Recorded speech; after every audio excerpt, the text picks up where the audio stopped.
CPIM-ന്റെ സ്ഥാനാർത്ഥി പട്ടികയായി 15 സീറ്റുകളിലേക്കാണ് CPIM മത്സരിക്കുന്നത്. 4 സീറ്റുകളിൽ CPI, 1 സീറ്റ് കേരള കോൺഗ്രസ്.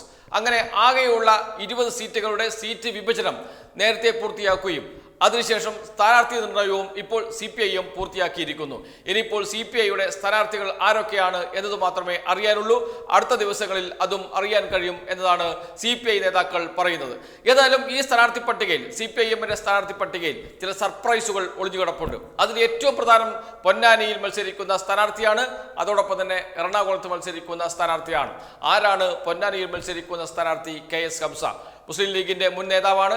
വെറും നേതാവല്ല, മുസ്ലിം ലീഗിന്റെ സംസ്ഥാന സെക്രട്ടറിയായി പ്രവർത്തിച്ചു കൊണ്ടിരിക്കുന്ന ഘട്ടത്തിലാണ് കോഴിക്കോട് നടന്ന മുസ്ലിം ലീഗിന്റെ സംസ്ഥാന കമ്മിറ്റി യോഗത്തിൽ മുസ്ലിം ലീഗിന്റെ ജനറൽ സെക്രട്ടറി, സമുന്നതനായ നേതാവായിരുന്ന കുഞ്ഞാലിക്കുട്ടിക്കെതിരെ നിരന്തരമായ കൃത്യമായ ആരോപണം ഉന്നയിച്ച് രംഗത്ത് വന്നത്. അത് മറ്റൊന്നുമല്ല, ചന്ദ്രിക ദിനപത്രത്തിലെ സാമ്പത്തിക തട്ടിപ്പിനെ കുറിച്ചാണ്. ചന്ദ്രിക ദിനപത്രത്തിലേക്ക് വന്ന പണം എങ്ങോട്ട് പോയി, എങ്ങനെ ചെലവഴിച്ചു എന്നതിനെ കുറിച്ച് കൃത്യമായ കണക്കില്ല എന്ന് കണക്ക് സഹിതം അവതരിപ്പിച്ചുകൊണ്ടാണ് അന്ന് KS ഹംസ ആഞ്ഞടിച്ചത്. നേരത്തെ കുഞ്ഞാലിക്കുട്ടിക്കെതിരെ ആഞ്ഞടിച്ച് കുഞ്ഞാലിക്കുട്ടിയുടെ സാമ്പത്തിക ഇടപാടുകളെ കുറിച്ച് തുറന്നു പറഞ്ഞ് കുഞ്ഞാലിക്കുട്ടിക്കെതിരെ കലാപമുയർത്തി മുസ്ലിം ലീഗിൽ നിന്ന് പുറത്തു വന്ന മറ്റൊരു നേതാവുണ്ട്. അദ്ദേഹം KT ജലീലാണ്. KT ജലീൽ പിന്നീട് കുഞ്ഞാലിക്കുട്ടിയെ തന്നെ കുറ്റിപ്പുറത്ത് നിന്ന് തോൽപ്പിച്ച് കേരളത്തിലെ മന്ത്രി വരെ ആയത് നമ്മുടെ മുന്നിൽ ചരിത്രമാണ്. അതേപോലെ കുഞ്ഞാലിക്കുട്ടിയുടെ സാമ്പത്തിക ഇടപാടിനെ കുറിച്ച് മുസ്ലിം ലീഗിന്റെ സംസ്ഥാന കമ്മിറ്റി യോഗത്തിൽ തുറന്നടിക്കുകയും നിശിത വിമർശനം ഉന്നയിക്കുകയും ചെയ്തതിന്റെ പേരിൽ മുസ്ലിം ലീഗിൽ നിന്ന് പുറത്തു പോകേണ്ടി വന്ന നേതാവാണ് KS ഹംസ. ആ KS ഹംസയാണ് പൊന്നാനിയിൽ മത്സരിക്കുന്നത്. അതോടൊപ്പം സമസ്തയും മുസ്ലിം ലീഗും തമ്മിലുള്ള തർക്കം നമ്മുടെ മുന്നിലുണ്ട്. അങ്ങനെയുള്ള തർക്കം, ആ തർക്കത്തിൽ സമസ്തയോടൊപ്പം നിൽക്കുന്ന നേതാവ് കൂടിയാണ് KS ഹംസ. സമസ്തയുടെ വിവിധ സ്ഥാപനങ്ങളുടെ ഭാരവാഹിയായി അദ്ദേഹം പ്രവർത്തിക്കുകയും ചെയ്യുന്നുണ്ട്. തൃശ്ശൂരിലെ മലബാർ എഞ്ചിനീയറിംഗ് കോളേജിന്റെയും ഇക്ര എഡ്യൂക്കേഷണൽ ആൻഡ് ചാരിറ്റബിൾ ട്രസ്റ്റിന്റെയും ചെയർമാനായി KS ഹംസ പ്രവർത്തിക്കുന്നു. അതേപോലെ അറഫ ചാരിറ്റബിൾ ട്രസ്റ്റിന് കീഴിൽ ഇംഗ്ലീഷ് മീഡിയം സ്കൂളുകളും BEd കോളേജുകളും പ്രവർത്തിക്കുന്നുണ്ട്. ഇതിൻ്റെയൊക്കെ ഏകോപന ചുമതല വഹിക്കുന്ന നേതാവ് കൂടിയാണ് KS ഹംസ. 2023-ലാണ് KS ഹംസയെ പാർട്ടിയിൽ നിന്ന് പുറത്താക്കുന്നത്. ആദ്യം സംഘടനാ ചുമതലകളിൽ നിന്ന് മാറ്റി നിർത്തുകയായിരുന്നു. പിന്നീടാണ് ഔദ്യോഗികമായി പാർട്ടിയിൽ നിന്ന് പുറത്താക്കിയത്. ഒരേ ഒരു കാരണം. എന്താണ് കാരണം? കുഞ്ഞാലിക്കുട്ടിയെ വിമർശിച്ചു. കുഞ്ഞാലിക്കുട്ടിയുടെ സാമ്പത്തിക ഇടപാടുകൾ തുറന്നു കാട്ടി സംസ്ഥാന കമ്മിറ്റി യോഗത്തിൽ സംസാരിച്ചു എന്നതാണ് അദ്ദേഹത്തിനെതിരെയുള്ള കുറ്റം. പിന്നെ അദ്ദേഹത്തെ പുറത്താക്കുമ്പോൾ പറഞ്ഞ പ്രധാനപ്പെട്ട മറ്റൊരു കാരണമുണ്ട്. യോഗത്തിനകത്ത് പറഞ്ഞ കാര്യങ്ങൾ പുറത്ത് മാധ്യമങ്ങളോട് പറയുകയും മാധ്യമങ്ങൾക്ക് അത് ചോർത്തി നൽകുകയും ചെയ്തു എന്ന കുറ്റവും കൂടി ആരോപിച്ചാണ് KS ഹംസയെ മുസ്ലിം ലീഗ് പുറത്താക്കുന്നത്. ആ KS ഹംസയാണ് ഇപ്പോൾ പൊന്നാനിയിൽ മത്സരിക്കാൻ എത്തുന്നത്. ആരാണ് എതിരാളി? ET മുഹമ്മദ് ബഷീർ ആയിരുന്നു എതിരാളി ആകേണ്ടത്. പക്ഷേ ET മുഹമ്മദ് ബഷീർ പൊന്നാനി ഉപേക്ഷിക്കുകയും മലപ്പുറത്ത് അഭയം തേടുകയും ചെയ്തിട്ടുണ്ട്. പൊന്നാനിയിൽ അദ്ദേഹം തീരെ ജനപ്രിയനായിരുന്നില്ല. കാരണം ആ മണ്ഡലത്തിലേക്ക് വരികയോ മണ്ഡലത്തിന്റെ പൊതു ആവശ്യത്തോടൊപ്പം നിൽക്കുകയോ മണ്ഡലത്തിന്റെ വികസന പ്രവർത്തനങ്ങൾക്ക് നേതൃത്വം കൊടുക്കുകയോ ഒന്നും ചെയ്തില്ല എന്ന വിമർശനം അദ്ദേഹത്തിന് എതിരെയുണ്ട്. പ്രത്യേകിച്ച് കോവിഡ് കാലത്തൊന്നും മണ്ഡലത്തിലേക്ക് തിരിഞ്ഞു നോക്കിയില്ല എന്ന വിമർശനവും അദ്ദേഹത്തിന് എതിരെയുണ്ട്. അതുകൊണ്ട് തന്നെ പൊന്നാനി സുരക്ഷിത സീറ്റല്ല എന്ന് മനസ്സിലാക്കിയ ET മുഹമ്മദ് ബഷീർ മലപ്പുറത്തേക്ക് മാറുകയും മലപ്പുറത്ത് മത്സരിച്ച് ജയിച്ച് MP ആയി ഇരിക്കുന്ന അബ്ദുൾ സമദ് സമദാനി നേരെ പൊന്നാനിയിലേക്ക് വരികയും ചെയ്തിട്ടുണ്ട്. അതുകൊണ്ട് അബ്ദുൾ സമദ് സമദാനിയായിരിക്കും KS ഹംസ നേരിടുക എന്ന കാര്യത്തിൽ സംശയമേ ഇല്ല. അതാണ് ഈ പട്ടികയിലെ ഒരു സർപ്രൈസ്. മറ്റൊരു പ്രധാനപ്പെട്ട സർപ്രൈസ് മറ്റൊന്നുമല്ല, എറണാകുളത്തെ സ്ഥാനാർത്ഥിയാണ്. എറണാകുളത്തെ സ്ഥാനാർത്ഥി KJ ഷൈൻ അധ്യാപികയാണ്. പറവൂർ BRCയിൽ അധ്യാപികയായി പ്രവർത്തിക്കുകയാണ് KJ ഷൈൻ. അതോടൊപ്പം പറവൂർ നഗരസഭയുടെ സ്ഥിരം സമിതി ചെയർമാനായും അധ്യക്ഷയായും പ്രവർത്തിക്കുന്നുണ്ട് KJ ഷൈൻ. ലത്തീൻ കത്തോലിക്ക സമുദായത്തിൽപ്പെട്ട ആളാണ് KJ ഷൈൻ എന്നതാണ് പ്രധാനമായും സ്ഥാനാർത്ഥിയായി പരിഗണിക്കാനുള്ള ഒരു കാരണം. മറ്റൊരു കാരണം, ഒരു വനിതാ പ്രതിനിധി. ഈ പട്ടികയിൽ 2 വനിതാ സ്ഥാനാർത്ഥികളാണുള്ളത്. ഒന്ന് KK ശൈലജ ടീച്ചർ, മറ്റൊന്ന് KJ ഷൈനും.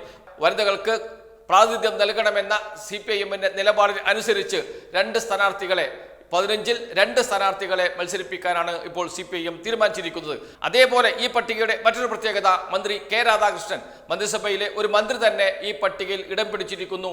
ആലത്തൂരിൽ മത്സരിക്കുന്നു എന്നതാണ്. ആലത്തൂർ CPIM-നെ സംബന്ധിച്ചിടത്തോളം ഒരു അഭിമാന സീറ്റാണ്. അവിടെ ജയിച്ചേ തീരൂ CPIM-ന്. അതുകൊണ്ട് തന്നെയാണ് K രാധാകൃഷ്ണനെ ആലത്തൂരിൽ മത്സരിപ്പിക്കുന്നത്. K രാധാകൃഷ്ണൻ അവിടെ ജയിക്കും എന്ന ഉത്തമ വിശ്വാസം CPIM-നുണ്ട്. അത് അദ്ദേഹം നിറവേറ്റും എന്ന് നമുക്കും ഉറപ്പ് പറയാൻ കഴിയും.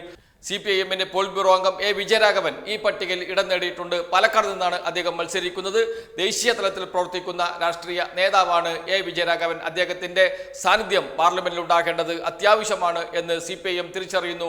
അതിന്റെ ഭാഗമായിട്ടാണ് പാലക്കാട് മത്സരിക്കുന്നത്.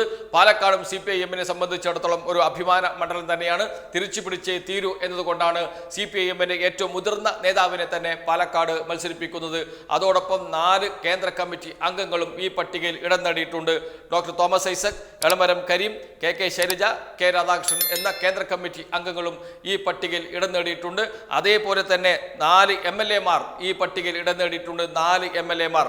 ആ 4 MLA-മാരും ജയിച്ച് പാർലമെന്റിൽ എത്തുകയാണെങ്കിൽ 4 മണ്ഡലത്തിലേക്ക് ഉപതെരഞ്ഞെടുപ്പ് വേണ്ടിവരും എന്നതുകൂടി പ്രധാനമുള്ള കാര്യം തന്നെയാണ്. ആ മത്സരിക്കുന്ന 4 MLA-മാർ ഇവരാണ്: V Joy MLA, M Mukesh MLA, KK Shailaja teacher, അതേപോലെ മന്ത്രിയും കൂടിയായ K രാധാകൃഷ്ണൻ മത്സരിക്കുന്നു. ഇങ്ങനെ ഈ 4 MLA-മാർ ജയിച്ച് പാർലമെന്റിൽ എത്തുകയാണെങ്കിൽ 4 മണ്ഡലങ്ങളിൽ ബൈ ഇലക്ഷൻ ഉപതെരഞ്ഞെടുപ്പ് വേണ്ടിവരും. അതേപോലെ തന്നെ മന്ത്രിസഭയിൽ ഒരു മാറ്റവും കൂടി ഉണ്ടാകും എന്ന പ്രത്യേകതയും കൂടിയുണ്ട്. അതേപോലെ ഒരു MP എളമരം കരീം അദ്ദേഹം മത്സരിക്കുന്നു. രാജ്യസഭാ അംഗമാണ്. അദ്ദേഹം ഈ പട്ടികയിൽ ഇടം നേടിയിട്ടുണ്ട്. ദേശീയ തലത്തിൽ CITU-വിന്റെ മുഖമായി മാറിയിട്ടുള്ള എളമരം കരീം അദ്ദേഹവും പാർലമെന്റിൽ ഉണ്ടാകേണ്ടത് അത്യാവശ്യമാണ്. അതോടൊപ്പമാണ് എടുത്തു പറയേണ്ട മറ്റൊരു പേര് കൂടിയുണ്ട്, വി വസീഫിൻ്റെത്.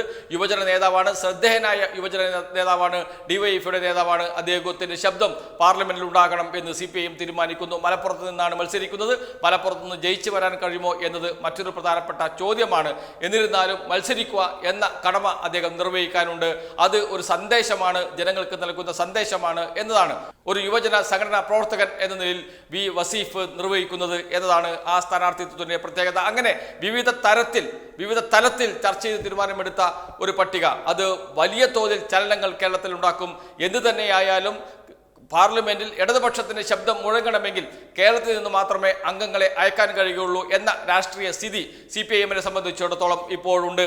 അതുകൊണ്ട് വിവിധ തലത്തിൽ ചർച്ചകൾ നടത്തി ഓരോ മണ്ഡലത്തിൻ്റെയും പ്രാധാന്യം കണക്കിലെടുത്ത് എല്ലാ വിഭാഗം ജനങ്ങൾക്കും പ്രാതിനിധ്യം ഉറപ്പുവരുത്തി, എല്ലാ സമുദായത്തിനും പ്രാതിനിധ്യം ഉറപ്പുവരുത്തി വളരെ കൃത്യമായിട്ടാണ് ഇപ്പോൾ പട്ടികയ്ക്ക് അന്തിമ രൂപം നൽകിയിട്ടുണ്ട്. UDF-നെ സംബന്ധിച്ചിടത്തോളം ഇതുവരെ സീറ്റ് വിഭജനം പോലും പൂർത്തിയാക്കാൻ കഴിഞ്ഞിട്ടില്ല എന്ന് കാണുമ്പോഴാണ് LDF-ന്റെ സ്ഥാനാർത്ഥി പട്ടിക വരുന്നത്. ഇനിയിപ്പോൾ ഈ 15 പേരും മണ്ഡലത്തിലേക്ക് ഇറങ്ങുകയാണ്. അതോടൊപ്പം CPI-യുടെ സ്ഥാനാർത്ഥി പട്ടിക വരാനുണ്ട്. വരും ദിവസങ്ങളിൽ അതും വരും. അതോടുകൂടി LDF-ന്റെ സ്ഥാനാർത്ഥികൾ ആരാണ് എന്ന് മനസ്സിലാകും. അതോടൊപ്പം LDF-ന്റെ സ്ഥാനാർത്ഥികൾ ആരാണ് എന്ന് മനസ്സിലാകും. ചിത്രം തെളിയും. അതിനുശേഷമായിരിക്കും ശക്തമായ പോരാട്ടം ലോക്സഭയിലേക്ക് ഈ മണ്ഡലങ്ങളിൽ നടക്കുക.